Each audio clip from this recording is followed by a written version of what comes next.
Bem-vindos ao Fôlego, um espaço de inspiração e expiração para a liderança. Eu sou Felipe Urbano e aqui a gente vai misturar filosofia, arte, cultura, comportamento, sempre com uma boa conversa. Eu sou a Tânia Savagé e o nosso tema de hoje é respiração artificial.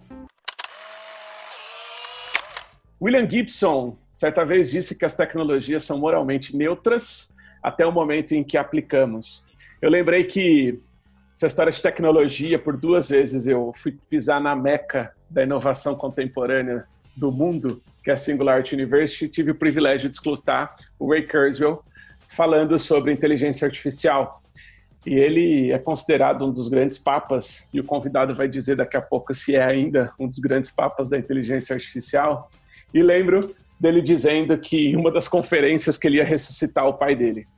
Eu olhei para isso e fiquei um pouco preocupado com essa história de ressuscitar o pai, mas fiquei pensando em qual é o papel da liderança com o avanço da tecnologia e as questões de inteligência artificial, sob limites éticos, o quanto isso faz bem ou mal para a humanidade e o quanto a gente tem que ter medo de acabar não num apocalipse zumbi, mas num apocalipse de Matrix.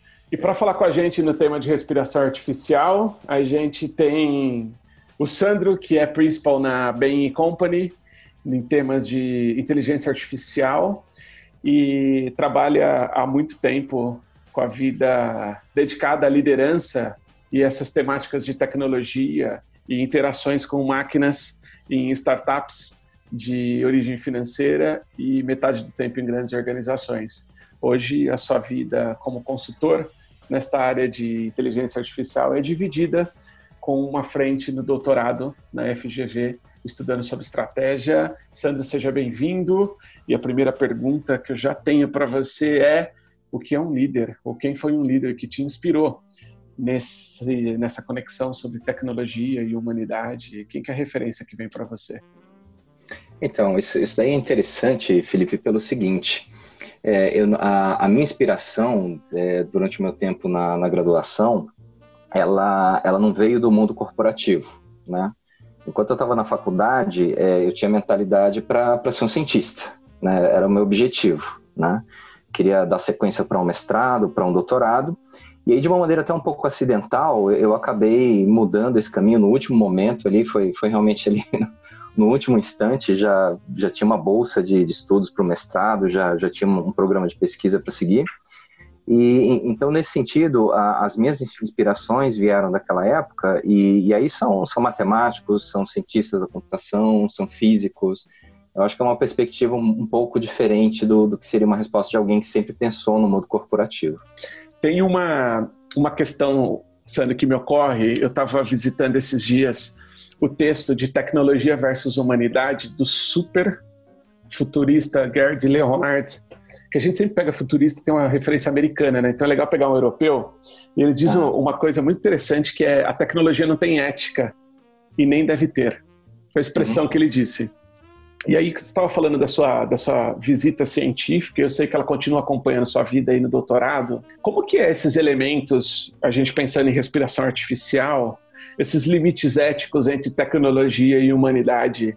Como é que você observa essas questões que começam a serem abertas? A gente viu o caso recente do Facebook com vazamento de dados e coisas mais assustadoras que virão agora com vigia do mundo pós-Covid, dados sendo liberados, enfim. Como é que é a sua perspectiva dessa dimensão de tecnologia versus ética? Que perguntas que você tem se feito? O que você tem se perguntado sobre isso? Isso daí eu acho que a gente sempre teve esse dilema desde que o ser humano ele começou a construir artefatos, né? Se for analisar, desde a idade lá, da idade da pedra lascada, que a gente começou a construir artefatos, a gente já tem esse dilema, né? Então, às vezes, o que é bom para o ser humano não é bom para uma outra espécie que pode ser levada à extinção, por exemplo, né? E nessa linha a gente pode dar vários exemplos. O projeto Manhattan, né, o uso da energia nuclear, que você pode usar para gerar energia, você pode usar para curar o câncer de uma pessoa e você pode usar para criar uma bomba atômica, né? Então, eu concordo que a tecnologia é agnóstica em relação a isso, né? E aí sempre cai na questão de quais são as nossas escolhas. Então, o uso da tecnologia é sempre uma discussão ética. O como o cientista ele responde. Você desenvolve a equação, o engenheiro desenvolve a tecnologia e você constrói aquele artefato. Isso cai muito na questão da discussão de artificialidade aqui, que é um pouco o meu entendimento desse tema, né? E essa questão da discussão do porquê se devemos ou não fazer é uma discussão ética, e para que isso aconteça, tem que haver muito diálogo e tolerância para as diferenças de perspectivas. Bom, você falou uma palavra que eu gosto muito, que é diálogo, e que eu estudo bastante. E acho curioso, né, que quando pensam em diálogo, as pessoas pensam muito em o que eu preciso falar, né? Então tem uma primeira coisa que vem muito para mim, que é essa impecabilidade que a gente deve ter com as palavras, né? E quando você pensa em liderança, né, o líder nesse lugar de fala, o que um líder fala tem um impacto enorme, né? E o outro lado do diálogo é a capacidade de escutar. Conta um pouco para mim sobre liderança e essa capacidade de escutar e ser impecável com as palavras. Então, isso, Tânia, eu vejo da seguinte maneira, né? Mas isso é uma perspectiva que mudou na minha cabeça nos últimos anos, né? Eu tenho que confessar que eu tinha uma ideia, uma leitura mais racional do que eram organizações, de como as pessoas definiam um propósito e se organizavam para atingir aquele propósito, né? Mas isso nos últimos anos, e isso até por conta do tipo de trabalho que eu faço. Mas isso vem mudando muito nos últimos anos. Então, o que eu acho que é muito importante quando a gente fala de liderança é que os diálogos são fundamentais para o exercício dessa liderança. Então, diálogos, conversas, eles que permitem que a liderança possa compartilhar significados e construir esses significados, manter ou reconstruir esses significados, né? E aí a gente pode conectar isso que a gente está falando com uma capacidade de inovação que uma organização pode ter ou não. Então eu vejo muito o papel da liderança, não aquela liderança de uma forma mais tradicional, né? Que ela tem muito foco em indivíduo, estrutura e adaptação. Eu vejo muito mais de uma perspectiva que eu diria que é socioconstrucionista, né?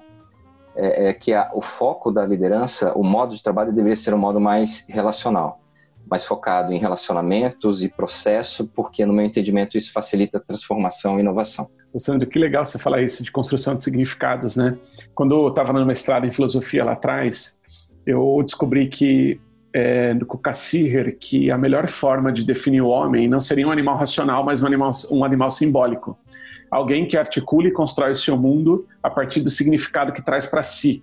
Porque a racionalidade seria um termo muito restrito para definir o que seria o homem.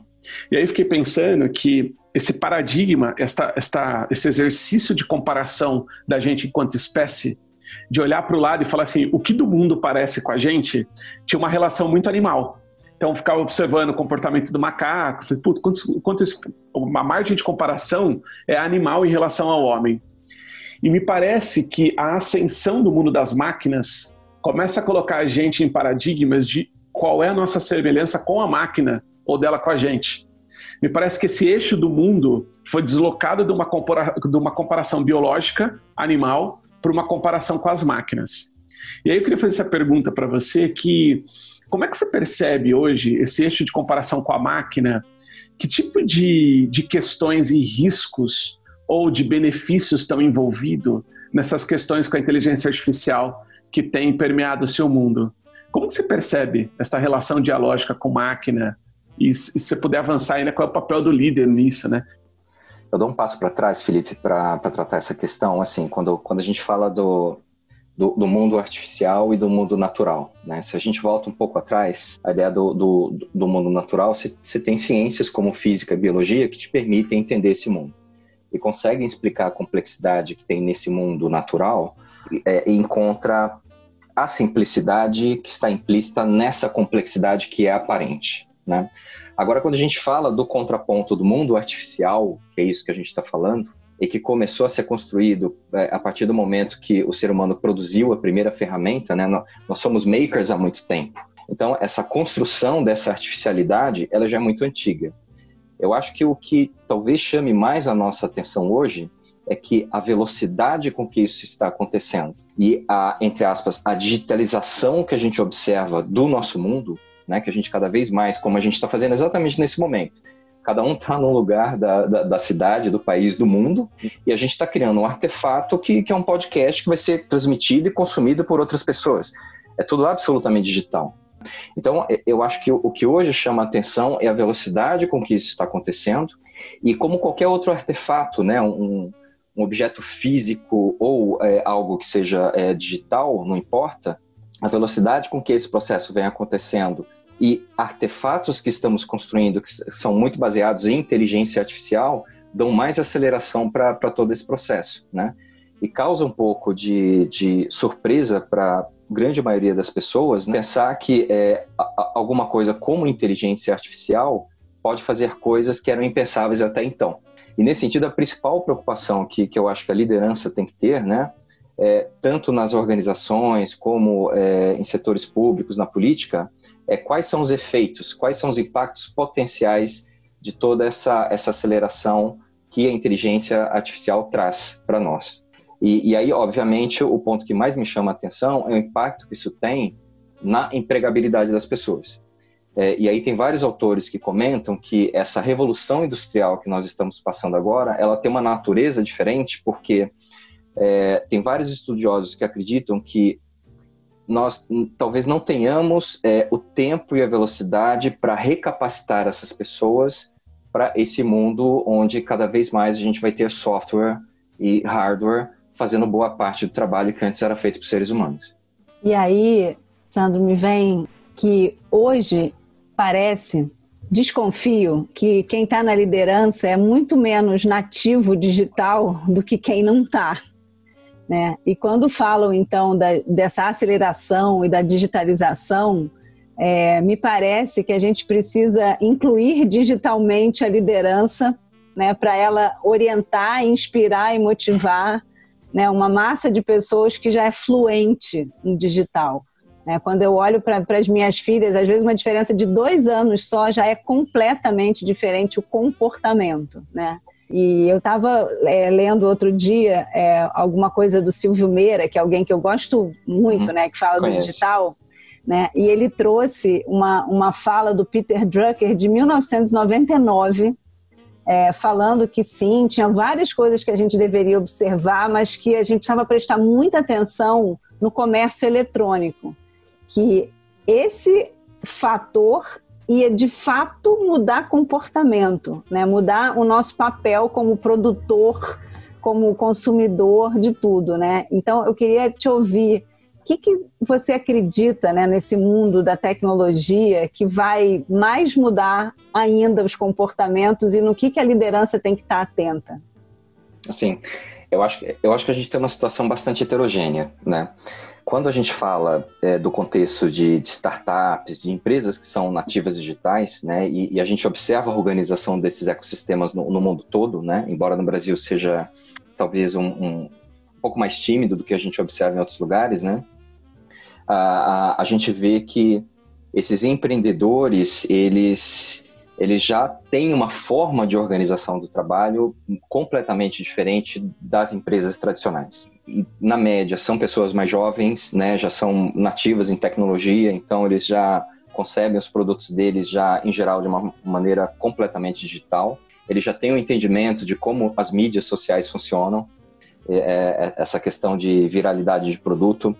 E quando a gente olha para outra parte do ecossistema corporativo, a gente observa aquelas organizações mais tradicionais, que têm executivos que pegaram esse processo, essa transição toda no meio, e a gente está falando assim de alguns anos de diferença, né? Não muitas décadas, né? A gente está falando de 1, 2 décadas de diferença. Mas a diferença de ver o mundo, de conceber propósito, de pensar, formular, executar estratégias, né, e usar dados e tecnologia é muito diferente entre esses dois públicos. E quando a gente fala do tema de transformação digital no meio empresarial, a gente vê muitas dessas empresas mais tradicionais trabalhando para endereçar essa lacuna, para continuarem competindo e sobrevivendo nesse mundo. E do outro lado, a gente vê uma pressão cada vez maior dessas empresas mais inovadoras, as startups. E agora, recentemente, a gente vê muito esse movimento das fintechs, né? Já que a gente falou de e-commerce, né? Então, como que você digitaliza pagamentos? Como é que você virtualiza essa questão de moedas? Como é que você conecta em plataformas quem fornece o produto com quem tem o interesse em consumir aquele produto? E eu acho que essa crise do Covid que a gente observa agora serviu para validar muito o vigor que esse tipo de modelo tem, que ele veio para ficar. Então, aquele desafio da presença da loja física, da agência do banco, esse desafio, ele ganhou uma velocidade muito maior agora. Então, essas grandes organizações tradicionais, elas vão ter que trilhar esse caminho, muito provavelmente numa velocidade muito mais agressiva do que elas vinham imaginando até então. É engraçado isso da velocidade, né, Sandro? Porque o quanto isso é individual do líder, o quanto isso é estrutural. Eu lembro que uma vez eu estava conversando com um pesquisador que cuida do processo de educação da NASA, no campus lá da Flórida, e eu tinha ido com o Vicentini, meu sócio, conhecer como é que eles estavam desenvolvendo essas disciplinas do STEM, né, que era de matemática, ciências, enfim, que abastecem todo o raciocínio da pesquisa espacial. E aí ele falava sobre essa história que o Gerd Leonard também lembra, que é dessas disciplinas que são STEM, que é o caule, mas tem um núcleo que é as disciplinas core, que é criatividade, compaixão, originalidade, reciprocidade, responsabilidade e empatia. Quando eu estava olhando para isso, eu fiquei me perguntando até onde a máquina vai? Até onde que a gente pode dizer que esse limite humano que configura o humano vai ser cruzado? E aí eu estou pensando no modelo de liderança global, de que momento que algum líder global vai levantar a mão e vai dizer, tira da tomada, porque isso vai dar merda. Tira da tomada, porque alguém vai acabar com o mundo com esse botão apertado aí. Até onde vai a máquina? Porque me parece que os americanos estão investindo em pesquisa espacial e produzindo coisas e etc. Quem é o dono desse botão, né? Como é que você vê isso? Até onde vai a máquina e quem é o dono desse botão? Mas é uma questão complexa, né? Porque eu acho que a gente não tem um botão só, né? Se tivesse um botão só, eu acho que até seria muito mais simples. Eu acho que até pela maneira, pela lógica como as nações se organizam, a gente vê muita dificuldade de organização transnacional por conta do exemplo da Covid. Então, enquanto a gente tiver aquele pensamento, né, que é um pouco aquela lógica de diferenças que eu tinha mencionado, né, de que cada um cuida do seu pedaço, seja no nível nacional, seja no nível organizacional, quando você pensa numa competição, responder essa pergunta, mesmo que houvesse uma resposta, seria difícil uma coordenação de uma ação, porque nada impediria, se, por exemplo, o país líder nessa área chega à conclusão de que, por razões éticas, ele não deveria fazer, pode ser que o outro país, que tem uma ideologia diferente, fala, bom, eu vou precisar fazer porque eu vou ter uma vantagem. A gente sabe muito bem como é que funciona esse tipo de dinâmica. Então, eu acho que mecanismos para ajudarem a gente a ter um controle maior sobre isso demandariam um nível de coordenação global que hoje a gente não tem, né? Eu acho que a gente precisaria aprender a fazer isso, né? Um outro aspecto que eu acho que torna essa questão mais preocupante ainda, no livro do Harari, né, o Homo Deus, tem um trecho que eu achei particularmente interessante, né, e eu concordo com ele, uma inteligência artificial, né, para ela sobrepujar o que o ser humano faz, ela sequer precisa ser autoconsciente, né? Então é possível imaginar mundos em que criações humanas, né, por meio de inteligência artificial, venham sobrepujar o próprio ser humano sem sequer se tornar autoconsciente. Então isso tecnicamente é possível, né? Isso já é possível hoje. Então a pergunta não é o se, é o quando isso vai acontecer, né? E pensando no nosso histórico, da nossa dificuldade de coordenação, a gente pode cada um estimar a sua probabilidade se a gente vai para um lado ou vai para o outro. Eu quero só trazer um pouco para o Brasil nessa agenda global, né? Pensar um pouco na liderança brasileira e nas empresas brasileiras, né? Porque hoje eu acredito muito que não dá para falar em inclusão social sem inclusão digital. Queria só que você localizasse, né, o Brasil e as lideranças brasileiras nessa grande agenda global entre o humanismo e o dataísmo. Qual é a nossa possibilidade, a nossa perspectiva, na tua visão? Então, Tânia, eu acho que a gente pode olhar essa questão como um copo meio cheio ou meio vazio, né? Então, eu prefiro olhar como um copo meio cheio. E aqui a gente tem oportunidades, né? Se a gente escolher olhar o nosso contexto, a nossa situação como um copo meio vazio, a gente lembraria, poxa, o Brasil é um lugar que infelizmente tem uma desigualdade social extrema, a gente tem uma população grande, é um país continental, então a gente consegue pensar em várias dimensões que dificultariam uma coordenação política e uma definição de objetivos para o nosso país. Tem essas questões. E, em particular, esse momento que a gente vive hoje, né? Talvez eu diria até de desorientação, né? Por conta da nossa liderança. Agora, a gente pode olhar essa situação também como um copo meio cheio, que é o que eu prefiro, eu tento fazer todo dia, embora não seja um exercício muito simples. A gente pode pensar, poxa, nunca antes na história a gente teve tanto acesso à tecnologia.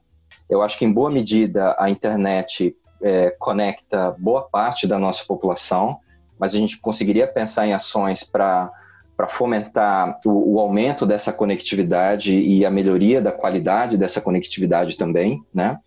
Outro aspecto que eu acho que a gente pode explorar da perspectiva de inovação é que tecnologias, que inovações a gente poderia usar na área educacional para modificar o sistema educacional que a gente tem. Que eu acho que a chave para o futuro é o investimento em educação. E eu acho que esse nosso modelo tradicional, pelo menos da maneira como a gente cuidou ou deixou de cuidar até aqui no Brasil, a gente já sabe as limitações, né? Então, para mim, um investimento em educação é essencial, mas isso precisa ser feito de uma maneira inovadora. E aí, eu acho que a gente vê o lado positivo das tecnologias, das inovações, do digital, para ajudar a gente a recriar essa educação e promover uma maior inclusão digital educacional que em uma ou duas gerações poderiam resultar em menos desigualdade. Sandro, se você tivesse que deixar um conselho para a liderança olhando para a respiração artificial, gente que todos os dias enfrenta dilemas e agora tem esses dilemas de homem e máquina, que tipo de conselho você daria? O que me vem à cabeça, Felipe, é o seguinte: a gente abandonar aquela imagem daquela liderança mais tradicional, que a gente espera que tenha uma resposta, uma certeza para tudo. O nosso mundo hoje, eu acho que ele não tem mais espaço para isso, né, pela complexidade, pelas incertezas que a gente tem. Então, eu acho que o principal desafio da liderança é menos do que achar que tem as respostas, é saber formular as perguntas certas, né? Qual é o propósito da organização, que implicações as decisões podem ter, mas de uma perspectiva bem mais ampla, né? Óbvio que as organizações, para serem sustentáveis, elas têm que gerar lucro, mas a gente tem que pensar também nas implicações que as nossas escolhas nas organizações têm de uma perspectiva bem mais ampla, né? Eu vejo ainda, principalmente quem tem mais tempo de mercado, né, tá mais tempo no mundo corporativo, isso esperado até de quem é consultor, né? Eu acho que vocês passam por isso daí também. Então, quando você vai conversar com algum cliente potencial novo e tudo mais, pelo nosso papel nessa relação, você tem que chegar com algum conteúdo pronto, né? E aí eu acho que até pela maneira como nós somos educados, né, a nossa formação nas escolas, né, você tem que pegar, apresentar aquele conteúdo e passar a convicção de que você tem domínio naquele conteúdo, né? Isso me incomoda às vezes um pouco, porque, pelo menos para mim, o que eu acho mais importante é importante você conseguir compartilhar que você tem um conhecimento naquele tema, mas não necessariamente você vai ter as respostas para aquele contexto em particular, ainda, né? E que as respostas, elas são resultados de um processo de construção, né? Então, esse é um ponto que eu acho muito importante, mas ainda, pelo menos nas organizações mais tradicionais, a gente vê um paradigma de que, muito baseado ainda em planejamento, em certeza que se você executar aquilo, você vai alcançar resultado. Eu acho que isso é uma camisa de força para a inovação e para outros caminhos que podem ser muito mais interessantes para a organização e para quem trabalha nas empresas também, né? Muito legal. A gente já conversou disso algumas vezes, né? Esse espaço da exigência do papel versus a crença que a gente tem, onde de fato nascem as soluções, né? Sim. Eu gostaria que as nossas lideranças se sentissem mais à vontade em vários momentos de, olha, não sei, mas eu sou muito capaz de, junto com você, aprender e criar. Né? Essa liberalidade. A gente teria muito menos estresse no trabalho. Eu acho que a gente encontraria soluções muito mais interessantes, muito mais inclusivas, com menos efeitos colaterais negativos, né? Porque não é só pensar na organização, na relação direta que tem com o cliente ali, mas, poxa, pensar questões do tipo, poxa, o produto que eu vou criar, ele vai poluir o meio ambiente? Né? Será que a gente não deveria trabalhar uma ideia de ciclo fechado? E aí tem que trazer o investidor para essa conversa também, né? E por aí vai. Né? No final de tudo, acho que tudo mapeia muito para essa questão do diálogo. Eu vejo a importância do líder muito como um mediador desse diálogo, né? Ele formular boas questões para orientar discussões que sejam generativas e não degenerativas, né? Que vai para um conflito ou para uma manutenção do status quo, né? E o que a gente observa é que eu tenho uma formação em hard science, a gente não aprende isso na escola, né? E quando a gente cai no mundo corporativo, esse tipo de discussão costuma não ser muito recorrente também, né? E daí a importância de quem faz humanidades, né? Só que o meio corporativo, ele não tem muito esse tipo de diversidade, né? E as pessoas ainda olham estranho para mim quando das miçangas, né? Muito importante. Povo da miçanga. O povo lá da casa da projetos. Quem trabalha comigo sabe, eu falo, cara, aqui eu gostaria de ter um psicólogo e um sociólogo trabalhando comigo, que ele vai enxergar coisas que eu não sou capaz de fazer. É isso. E são coisas que vão agregar valor, né? Sim. Então, acho que tem um caminho aí para a gente entender essa importância da diversidade, saber coordenar isso e criar mais valor de uma maneira mais ética, mais responsável, mais inclusiva. Ô, Sandro, eu lembrei só de uma coisa que eu achei incrível, que a gente fez um projeto para uma startup e uma galera que estava vindo de lugares muito tradicionais, né? E aí eu estava já saindo, e as melhores perguntas vêm, né? Quando você já está na espontaneidade, já tinha acabado a entrevista, eu estou falando, cara, eu estou tão feliz que eu estou num lugar que eu posso não saber. Eu era líder e esperavam que eu soubesse de tudo. Aqui não, eu posso dizer, gente, eu não tenho a menor ideia do que vocês estão falando. E tá tudo bem. Sim, ok. Isso não é um problema. Mas ela estava numa felicidade, assim, retumbante. E queria só te dizer uma coisa, que um dos projetos mais emocionantes da minha vida foi a Paralimpíada, né?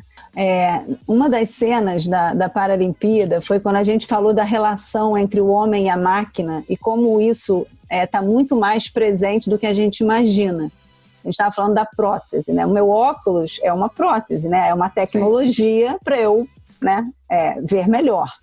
E aí a gente fez uma cena linda que era um balé entre um braço mecânico e uma bailarina, que é a Amy Purdy, que ela, aos 19 anos, perdeu as duas pernas, então ela tinha duas pernas mecânicas, e ela convida o braço para uma dança. Então é um diálogo de sedução, que o braço faz uma dança e aí ela consegue imitar, e aí ela propõe para ele, ele imita, e eles vão nessa até que ela samba, aí ele desiste. É demais, né? Então, é esse lado, né? Assim, se a gente pensava antes que a memória está nas máquinas, a inteligência nos homens, quando a inteligência vai para as máquinas, o que sobra para a gente, né? E se talvez, né, desconfio, não seja essa espontaneidade, essa criatividade, né, essa capacidade que eu acho que é tão humana, né? E acho que é uma possibilidade só. Eu concordo, Tânia. Eu acho que o que a gente tem assim de diferencial é a capacidade de discutir sobre propósitos, né? Por que a gente vai fazer alguma coisa, né? Qual que é o significado? As máquinas não têm isso, é um desafio grande que a gente tem pela frente, né? A gente já tem uma situação de alto desemprego estrutural no mundo, né? E isso só vai se agravar aí no curto, médio e longo prazo, né? Então é aquilo que eu falei do copo meio cheio e o meio vazio, né? Por outro lado, a gente nunca teve uma oportunidade, tanta tecnologia e capacidade de inovação para resolver esse problema, né? Sim. Aí a prioridade que isso vai ter é uma discussão e é uma escolha, né? Que a gente vai fazer, ou não. Bom, nesse momento, a minha realização como quase jornalista que eu fui, perguntas rápidas. Me conta um livro que marcou a sua vida. Eu acho que o mais recente foi o Homo Deus. É o que me vem à cabeça assim mais rapidamente, do Harari, né? Sua música preferida? Uau! Isso eu tô sendo muito influenciado ultimamente pelo meu filho. Ele tem me mostrado as coisas novas, né? Ele é um adolescente de 17 anos. Então, eu pensaria no Chandelier da Cia, que é uma música aí mais nova. Se você não fosse você, quem você seria? Olha, não sei. Não sei responder essa pergunta. Nunca pensei nisso. Acho que eu tô feliz assim comigo. Boa. Seu lema? Eu diria que aprenda, se divirta durante o processo e divida com as pessoas e construa alguma coisa que faça sentido. Boa. Felipe? E esse foi o tempo de respiração artificial no podcast Fôlego. Meu convite é para o Sandro, que compartilhe como é que as pessoas o encontram nesse tempo. Sandro, como é que a gente te acha aí na vida? Olha, Felipe, acho que o jeito mais fácil é pelo LinkedIn. É fácil achar o meu perfil lá, né? E eu acho que é o melhor meio de contato. Boa, Sandro Manteiga no LinkedIn. E para você que teve fôlego para ficar com a gente até aqui, muito obrigado.